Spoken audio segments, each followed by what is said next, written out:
कौवे ने पाई नकल की भीषण सजा। एक पहाड़ की ऊंची चोटी पर एक गरुड़ रहता था। उस पहाड़ी की तलहटी में एक विशाल वृक्ष था जिस पर एक कौवा अपना घोंसला बनाकर रहता था। तलहटी में आसपास के गांवों में रहने वाले पशु पालकों की भेड़ बकरियां चरने आया करती थी। जब उनके साथ उनके मेमने भी होते तो गरुड़ पराया उन्हें अपना शिकार बना लेता था।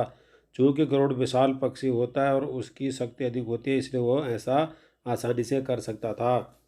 कौवा प्रायः यह दृश्य देखता था कि जैसे ही कोई मेमना नजर आया कि गरुड़ अपनी चोटी से उड़ान भरता और तलहटी में जाकर मेमने को झपट्टा मारकर सहज ही उठा लेता। फिर बड़े आराम से अपने घोंसले में जाकर उसे आहार बनाता। कौवा रोज यह देखता और रोमांचित होता।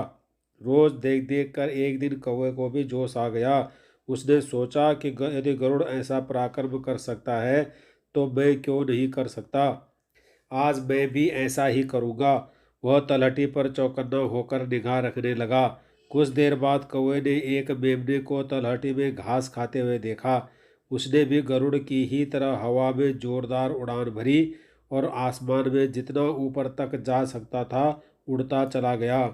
फिर तेजी से नीचे आकर गरुड़ की भांति झपट्टा मारने की कोशिश की, किंतु इतनी ऊंचाई से हवा में गोता लगाने का अभ्यास न होने के कारण वो मेमने तक पहुंचने की बजाय एक चट्टान से जा टकराया। उसका सिर फूट गया, चोंच टूट गई और कुछ ही देर में उसकी मृत्यु हो गई। कथा का सार: अपनी स्थिति और क्षमता पर विचार किए बिना किसी की नकल करने के विपरीत परिणाम भुगतने पड़ते हैं। इसलिए सदैव अपनी मौलिकता में रहें और विवेक युक्त अनुकरण करें।